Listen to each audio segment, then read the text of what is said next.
ನಮಸ್ಕಾರ. ವಿವಾ ನ್ಯೂಸ್ಗೆ ಸ್ವಾಗತ. ಇದು ನಿಮ್ಮ ಪ್ರೀತಿಯ ಸುದ್ದಿಗಳ ಡಬ್ಬಿ. ದೆಹಲಿಯಲ್ಲಿ ಕಾಕ್ರೋಚ್ಗಳ ಹೋರಾಟ ಸಿಜೆಪಿ ಪಾಲಿಗೆ ಇಂದು ಬಿಗ್ ಡೇ. ದೇಶದಲ್ಲಿ ಸಂಚಲನ ಸೃಷ್ಟಿಸಿರುವ ಕಾಕ್ರೋಚ್ ಜನತಾ ಪಾರ್ಟಿ ಪ್ರತಿಭಟನೆ ಮುಂದುವರೆದಿದೆ. ಈ ನಡುವೆ ಮೋದಿ ಸರ್ಕಾರದ ಮುಂದಿಟ್ಟಿರುವ ಬೇಡಿಕೆಗಳನ್ನು ಈಡೇರಿಸುವ ಬಗ್ಗೆ ಕೇಂದ್ರ ಸರ್ಕಾರ ತನ್ನ ನಿರ್ಧಾರ ಪ್ರಕಟಿಸಲಿದೆ. ಅದರಲ್ಲೂ ಶಿಕ್ಷಣ ಸಚಿವ ಧರ್ಮೇಂದ್ರ ಪ್ರಧಾನ್ ರಾಜೀನಾಮೆ ಕೊಡ್ತಾರಾ ಇಲ್ವಾ ಅನ್ನೋ ಪ್ರಶ್ನೆಗೆ ಉತ್ತರ ಕೂಡ ಸಿಗಲಿದೆ.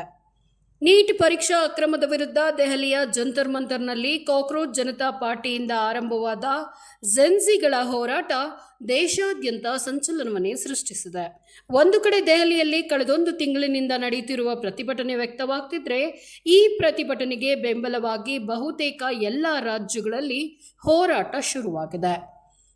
ಕಾಕ್ರೋಚ್ ಪಾರ್ಟಿಗೆ ಕೇಂದ್ರ ಸಚಿವ ಧರ್ಮೇಂದ್ರ ಪ್ರಧಾನ್ ರಾಜೀನಾಮೆಯೇ ಒನ್ ಲೈನ್ ಅಜೆಂಡಾ ಆಗಿದೆ. ಸಚಿವರ ರಾಜೀನಾಮೆ ಹೊರತಾಗಿ ಪ್ರತಿಭಟನೆ ಕಾವು ತಣ್ಣಗಾಗಲ್ಲ ಎಂಬ ಸಂದೇಶ ರವಾನಿಸಿದೆ. ಇದರ ಜೊತೆಗೆ ಇನ್ನೂ 2 ಬೇಡಿಕೆಗಳನ್ನು ಇಂದು ಇಡಲಾಗಿದೆ. ಧರ್ಮೇಂದ್ರ ಪ್ರಧಾನ್ ರಾಜೀನಾಮೆ ನೀಡಬೇಕು, ಮೃತ ವಿದ್ಯಾರ್ಥಿಗಳ ಕುಟುಂಬಕ್ಕೆ ತಲಾ 1 ಕೋಟಿ ಪರಿಹಾರವನ್ನು ಕೊಡಬೇಕು, ವಿದ್ಯಾರ್ಥಿಗಳ ಮೇಲಿನ ಎಫ್ಐಆರ್ ವಾಪಸ್ ಪಡಿಬೇಕು. ಈ 3 ಬೇಡಿಕೆಗಳು ಇಂದು ಪ್ರಮುಖವಾಗಿ ಮುನ್ನೆಲೆಗೆ ಬಂದಿದೆ.